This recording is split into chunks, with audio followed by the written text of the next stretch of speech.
На тема поплави и првата детска амбасада Медјош е на терен, таа им помага на децата кои што беа зафатени во поплавите во Скопје. Јасмина Никова.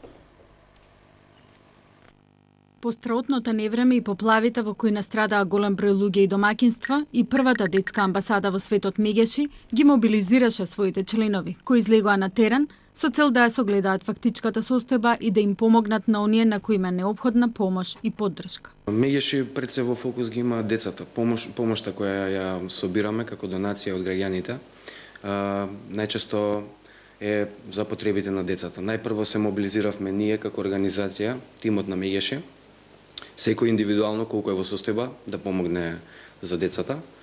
Значи, собравме некои финансиски средства, како и донации во облека и други потребни материјали за овие семејства. Со средствата отидовме и ги купивме оние работи кои сметавме дека се најпотребни во однос на децата, како што се пелени, хигиенски средства за хигиена пред се во домовите, кои веќе се во состојба во момент на засушување од поплавите и каде што треба дезинфекција на просторот. Бевме на лице место. Состојбата е катастрофална.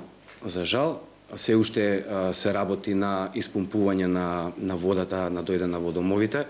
Дел од куќите веќе се засушени, меѓутоа има голем дел од куќи кои се уште се зафатени со вода, со кал. Секојдневно се донираат пакети со вода, храна, средства за хигиена.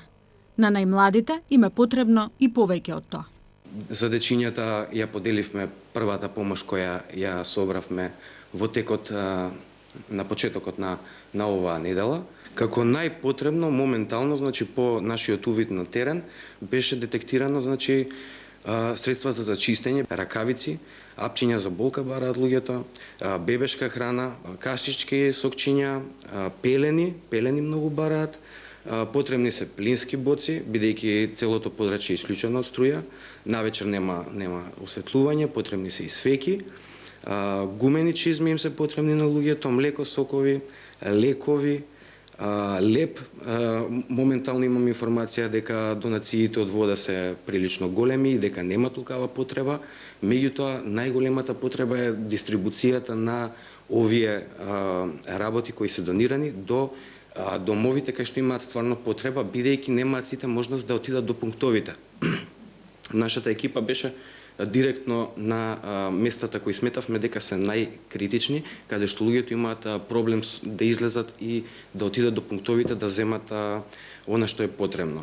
Она што би сакал да го кажам е луѓето кои се зафатени во ова кризно подрачје да имаат малку повеќе разбирање за оние кои се во покритична состојба, бидејќи сите одат да земат од помошта која се доделува, меѓутоа не и реално сите имаат толку потреба. Ние кога делевме помошта, имаше луѓе кои не беа толку зафатени од поплавата и немаат толкава потреба, меѓутоа бараа помош. Мене ми е јасно дека на сите им е потребна хуманитарна помош во тој регион, меѓутоа има на некои кои им е стварно многу попотребна од други.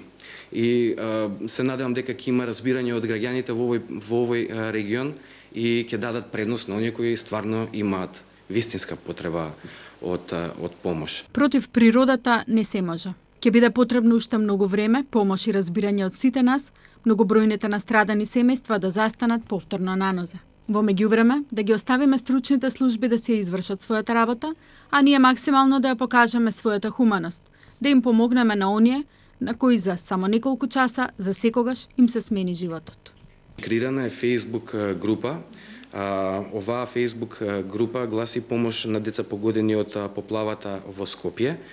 Преку оваа Facebook група ги мобилизираме сите оние граѓани кои сакаат да донираат и исто кои сакаат да волонтираат. Покрај донациите потребни се и асистенции на терен, значи директна помош и физичка на луѓето кои се зафатени во овој регион. До сега имаме голем број на волонтери, голем број на донации, меѓутоа како што ги добиваме, така ги разнесуваме донациите и потребно е секако се уште помош за овој регион. Моментално ние сме насочени кон регионот Стајковци, Рачиново и Смиковци.